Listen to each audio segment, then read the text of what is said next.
नमस्कार मंडळी, Niagara ब्लॉगच्या second पार्टमध्ये तुमच्या सर्वांचं स्वागत आहे. जर तुम्ही पार्ट 1 अजून बघितलं नसेल तर त्याची लिंक मी वर आय बटनात आणि या व्हिडिओच्या डिस्क्रिप्शन मध्ये दिली आहे. तर सुरू करूयात या ब्लॉगला. Good morning. आता सकाळचे 10 वाजलेत आणि आम्ही चाललोय परत नायगरा फॉल्स स्टेट पार्क मध्ये. मेन अट्रॅक्शन म्हणजे आम्ही करणार आहोत केव्ह ऑफ द विंड्स, म्हणजे नायगरा फॉल्सच्या एकदम जवळ जाणार आहोत. तो डेक असतो आणि तिथनं तुम्ही ऍक्च्युअल नायगराच्या जवळ जाऊन एक्सपिरियन्स घेऊ शकता. आणि दुसरं म्हणजे मेड ऑफ द मिस्ट बोट, जी बोट नायगराच्या एकदम जवळ जाते, कॅनडा साईडला जाऊन फिरून अशी येते. तो one of the best experience असतो नायगराला येण्याचा. सो किती काढता येईल किती नाही शूटिंग ते मला माहित नाही, कारण पाणी भरपूर असेल, गर्दी असेल. आज मेमोरियल डेचा वीकेंड पण आहे, पण मी प्रयत्न करेन जास्तीत जास्त व्हिडिओ घेण्याचा.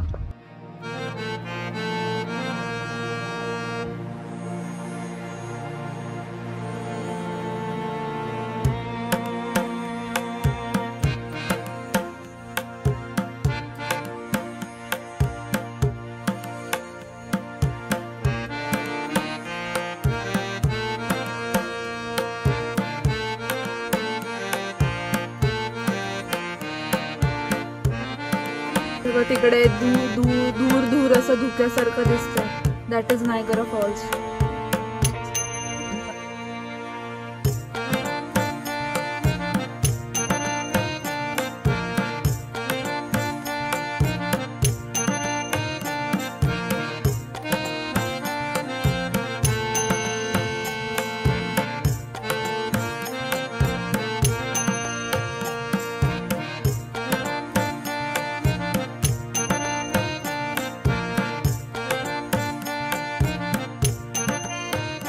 मेड ऑफ द मिस्टला चाललोय. हे नायगरा रिव्हरचं पाणी आहे जे नायगरा फॉल्सला जातं. मस्त नायगराला जातो. अमेरिकन फॉल्स आहे, अमेरिकन फॉल्सला हे पाणी जातं. हा आहे तो राऊंड एक. आणि हे समोर तुम्हाला कसिनो वगैरे दिसत असेल, दिस इज ऑल कॅनडा. ही कॅनडा आहे सगळं. या फॉल्सच्या पलीकडे नायगरा फॉल्समध्ये एकत्र मिळून 3 फॉल्स आहेत असे. एक म्हणजे हा अमेरिकन फॉल्स, इथे आहे तो ब्रॅडल व्हॅली फॉल्स, आणि त्याच्याबरोबर मध्ये आहे हॉर्सशू फॉल्स म्हणून. तर कॅनडा साईडनी हॉर्सशू फॉल खूप छान दिसतं. आपल्या US साईडनी पूर्ण दिसत नाही, वरनं दिसतं फक्त. हे खरंच आहे.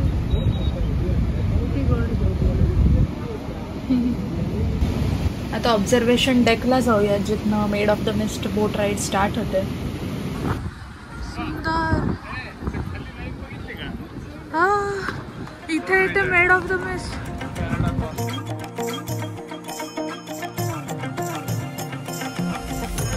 आणि हा कॅनडाला जायचा रस्ता आणि समोर कॅनडा आहे, वॉकिंग डिस्टन्स आहे.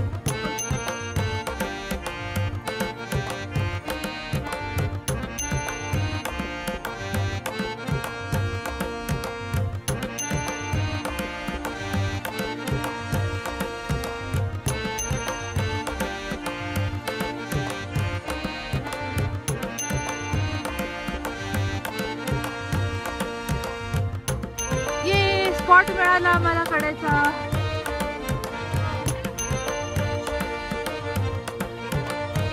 वरती हेलिकॉप्टर लाईट झालं. आणि हा आहे ऑब्झर्वेशन डेक, जिथनं आपण आता खाली आलो इथे. आणि तिथनंही आपण व्ह्यू कसा आहे ते बघूयातच वर जाऊन. आता स्टार्ट होईल बोट राईड. दुसरी गोष्ट म्हणजे नायगरामध्ये आलो आणि एकही अमेरिकन माणूस आणि बाई दिसत नाही. 95% आम्हाला भारतीय लोकच दिसतात सगळीकडे. कुठेही बघा सगळीकडे भारतीय लोकच आहेत तिथे. आणि ही बोट निघाली आहे आता.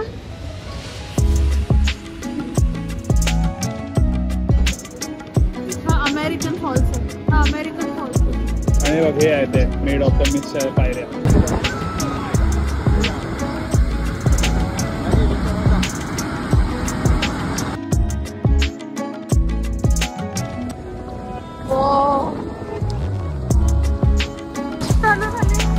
आरती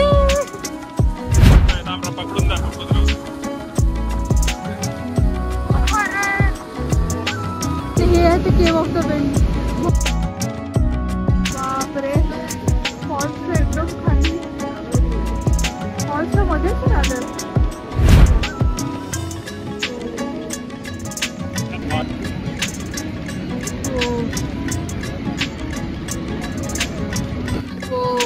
हा हॉर्सशू फॉल आहे, तर जो मेन फॉल आहे नायगरा मधला सगळ्यात मोठा.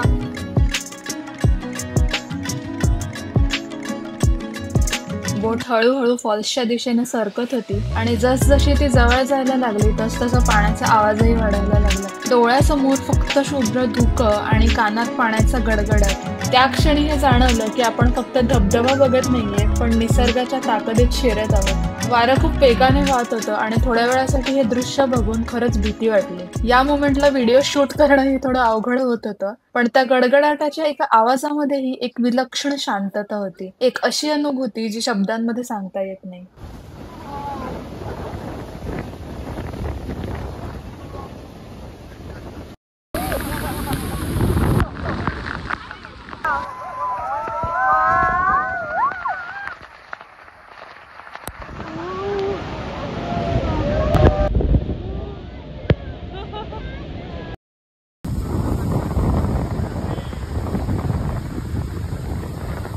कॅनडा साईडने व्हर्लपूल स्टेट पार्क म्हणून आहे, तिथे झिपलाईन क्रॉसिंग आणि अजून बऱ्याच ॲडव्हेंचर ॲक्टिव्हिटीज पण आहे तिथे. कॅनडा म्हटलं की या टॉवरचा फोटो सगळीकडे दाखवतात.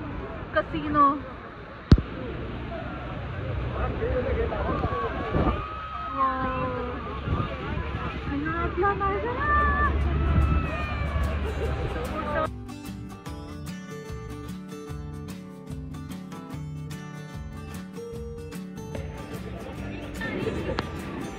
मी 60 डिग्री व्ह्यू या बोटने दिला नायगराचा.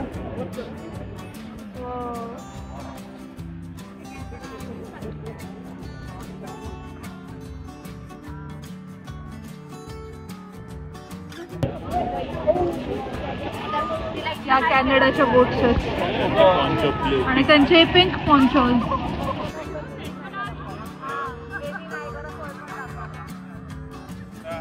हा जो ब्रिज मी दाखवलेला वर ना, कॅनडा आणि US बॉर्डर आहे आणि इथे दोन्ही कंट्रीजचे फ्लॅग जसं तुम्ही बघू शकता. लेफ्ट साईडला कॅनडा आणि राईट साईडला US आहे आणि इथनं वॉक करून बॉर्डर क्रॉस करू शकतो. ही maid of the west boat जी आहे ही इलेक्ट्रिक बोट आहे. तर आता मी आलो तर कसं चार्जर लावून टाकलं त्याने पटकन नेक्स्ट राईडच्या आधी. हा आहे तो ऑब्झर्वेशन डेक आणि या साईडला सुंदर व्ह्यू बघा. ही लेक एरिया आहे, इथनं made of the waste boats होतात. आणि जसं मी तुम्हाला दाखवलं हा ब्रिज आहे, हे US आहे आणि हे कॅनडा आहे आणि या ब्रिजवरनं US टू कॅनडा लोक क्रॉस करतात. खूप सुंदर व्ह्यू दिसतोय कॅनडाचा आणि नायगराचा. हा अमेरिकन फॉल आहे, तो आहे ब्रायडल व्हॅली फॉल आणि त्याच्याबरोबर मागे आहे हॉर्सशू फॉल जो मेन आपला कोल नायगराचा दिसतो, जो मेन फॉल आहे तो फॉल आहे. आणि ती बोट आहे जिथनं आत्ता आपण राऊंड मारून आलो, जिथं आत्ता ज्या बोटमधनं आत्ता आम्ही फिरून आलो ती बोट आहे ती. आणि हे बघा इथनं बोट US साईडची बोट आहे आणि ते कॅनडा, तर ते कॅनडा साईडची बोट आहे. आता काहीतरी खाऊ इथे. इथे कुठेतरी मला इंडियन दिसलं होतं, तिकडे पण ऍक्च्युली. आता आमचं जेवण झालं आणि फायनली थोडं तरी ऊन आलंय. इतकी गार हवा होती आणि फायनली थोडं ऊन आलंय, चांगलं वाटतंय. ही सिनिक ट्रॉली म्हणून नायगरा स्टेट पार्क मध्ये फिरवते.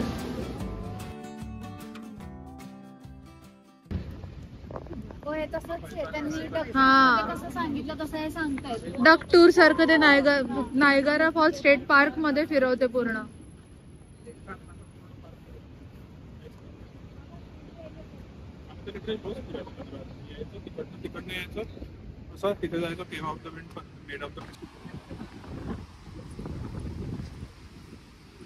पेडेस्ट्रियन ब्रिज वर ना गोट आयलंडला चाललोय आम्ही, जिकडे केव्ह ऑफ द विंड्स आहे.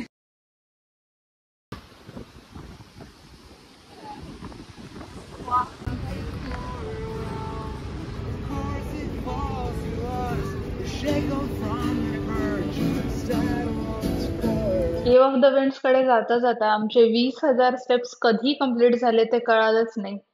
ही एक गोष्ट मला सांगावीशी वाटते की तुम्ही US मध्ये किंवा इव्हन कोणत्याही फॉरेन कंट्रीमध्ये जर फिरायला किंवा वेकेशनसाठी जाणार असाल तर चालण्याची तयारी पाहिजेच. पार्किंग पासून ऍक्च्युअल अट्रॅक्शन्स किंवा स्पॉट्स जे आहेत ते खूपच लांब असतात आणि चालण्याशिवाय दुसरा कोणताही पर्याय नसतो. सो आई-बाबांना पण इकडे यायच्या आधी मी रोज 7 ते 8 किलोमीटर चालायला सांगायचं.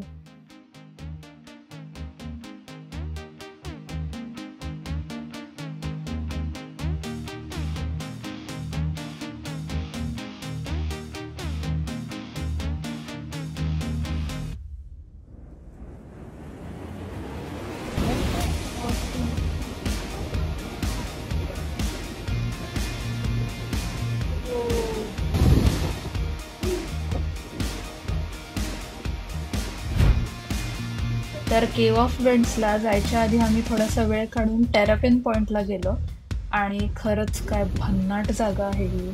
हॉर्सशू फॉल्सचा इतका सुंदर व्ह्यू दिसतो इथून.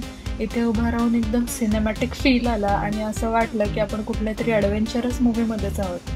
पण सगळ्यात इंटरेस्टिंग आणि बरीच भयानक गोष्ट सांगायची म्हणजे लोक इथून ॲक्च्युली उडी मारायचं. 1829 मध्ये एक सॅम पॅच नावाचा माणूस उडी मारून वाचलेला आणि तेव्हापासून काही जणांनी बॅरलमध्ये बसून, लाकडाच्या बॅरलमध्ये बसून, तर काही जणांनी रबर बॉल्समध्ये बसून या फॉल्सवरनं उडी मारण्याचा प्रयत्न केला आणि ते गेले. फारच विचित्र धाडस आहे आणि असं कोणी करू पण नाही अशा गोष्टी. आम्ही केव्ह ऑफ द विंड्सला पोहोचलोय आता. चाललोय आरती. हो, आम्ही तिघच चाललोय केव्ह ऑफ द विंड्सला. मी, बाबा आणि आरती. आणि आई आणि सुमेध बाहेर आराम करतात कारण ते दमलेत. आता जर आम्ही तिघा मजा करणार आहोत.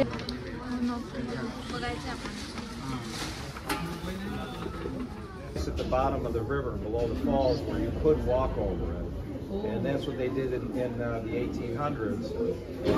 केव्ह ऑफ द विंडला जायच्या आधी एक शो आहे. Come see Niagara Falls! The pristine natural landscape of Niagara is quickly disappearing, creating an atmosphere more carnival than inspirational.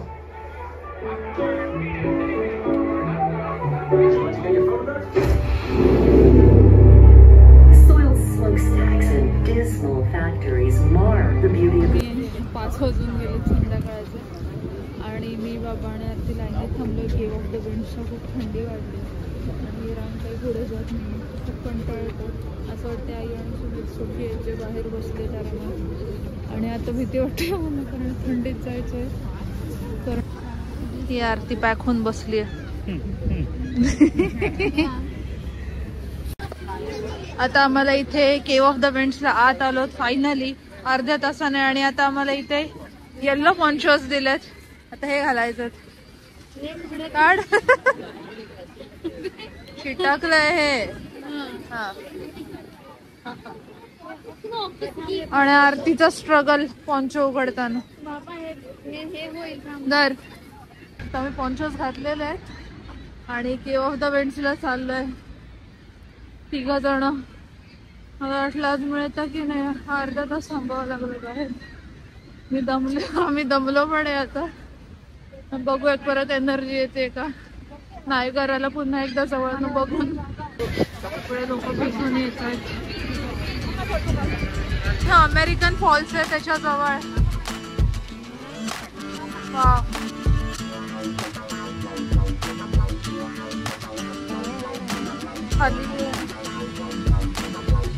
बापरे, बरेच इथे.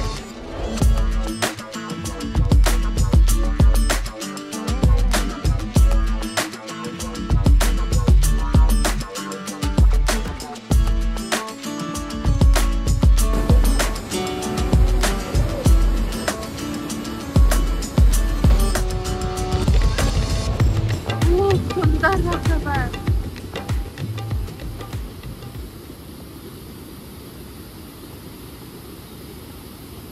आता आपण आलोय केव्ह ऑफ द विंड्स मध्ये.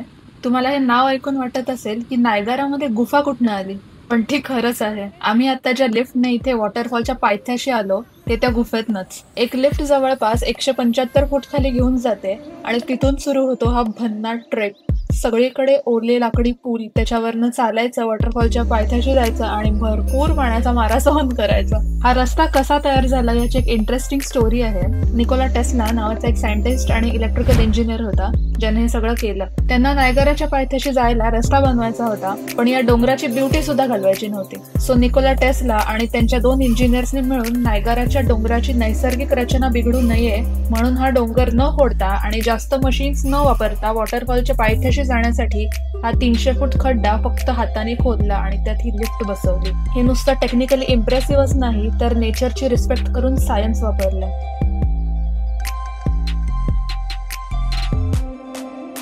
इथे सगळ्यात भारी जागा म्हणजे हरिकेन डेक, जिथे उभं राहिल्यावर एखाद्या वादळात उभं असल्यासारखं वाटलं. पाणी इतक्या वेगाने अंगावर येत होतं की डोळेच उघडत नव्हते, पण मस्त थ्रिलिंग आणि one of the best experience होता हा.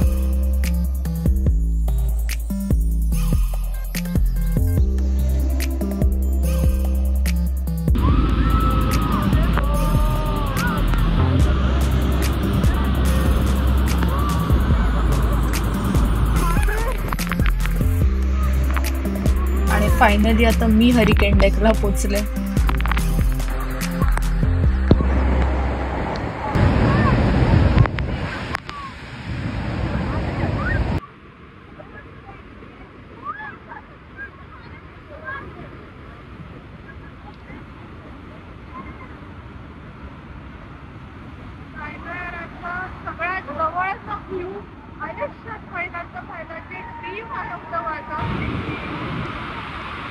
अशा प्रकारे आमची केव्ह ऑफ द विंड झालंय. इतक्या जवळनं नायगरा बघितल्यावर डोळ्याचं पारणं फुटलं. हो हो, वा वा वा. आम्ही खाली एन्जॉय करत असताना आई आणि सुमेधने अमेरिकन फॉल्सच्या या वरच्या डेकवरनं आमचा व्हिडिओ काढलाय.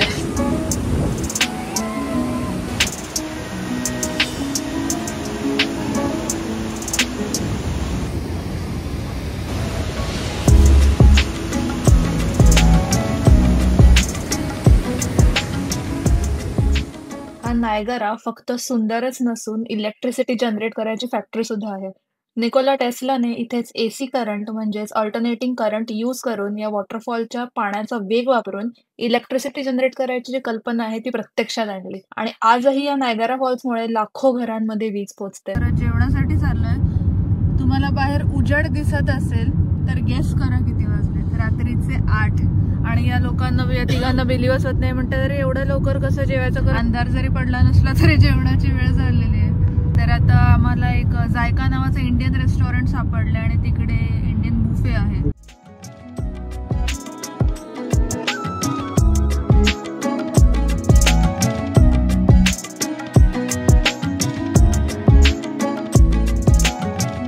या दोघांना एका लॉयरचं ऑफिस दिसलं, कारण हे दोघं लॉयर्स आहेत, सो त्यांना त्याचं नावे नाही, मजा येते बघायला. इथे वकिली कशी चालते, इथले कोर्ट्स कसे असतात, लॉयर्स ऑफिसेस कसे असतात. एरिया तर खूप छान दिसतं. थंडी वाजतीये आणि लोकांची गर्दी बघा. हे आहे जायका रेस्टॉरंट. खूपच सुंदर जेवण आहे, इंडियन बुफे इथे. तर अशा प्रकारे आमची नायगराची ट्रिप सक्सेसफुल झाली आहे. आणि आज नेमकं आम्ही निघालो आणि ऊन पडलंय, त्यामुळे आज नायगराला बरीच गर्दी असेल. तर मला चांगलं वाटतंय. काल वेदर जरी थोडंसं थंड असलं आणि पाऊस असला तरी गर्दी तेवढी नव्हती.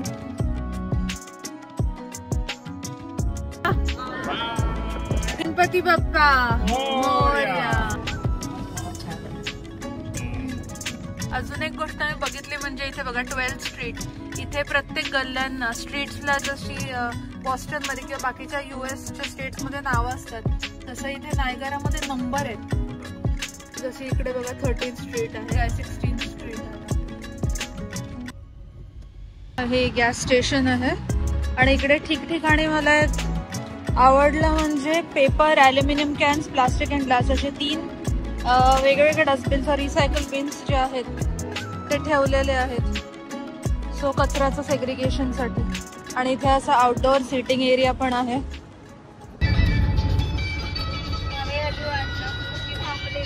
तर मंडळी, अशी होती आमची नायगराची ट्रिप. हा व्लॉग जर आवडला असेल तर लाईक करा, शेअर करा आणि शक्य तितके लोकांपर्यंत पोहोचवा. कारण आपल्या इंडियन्सना नायगराची खूपच क्रेज आहे आणि हा अनुभव खरंच वन ऑफ अ काइंड होता. तुम्हाला कुठलाही प्रश्न असेल की तर कमेंट्समध्ये विचारू शकता आणि सांगायलाही विसरू नका की आजच्या ब्लॉगमध्ये तुम्हाला सर्वात जास्त काय आवडलं ते. व्लॉग शेवटपर्यंत बघितल्याबद्दल धन्यवाद आणि भेटूयात पुढच्या व्लॉगमध्ये. तोपर्यंत टेक केअर आणि बाय.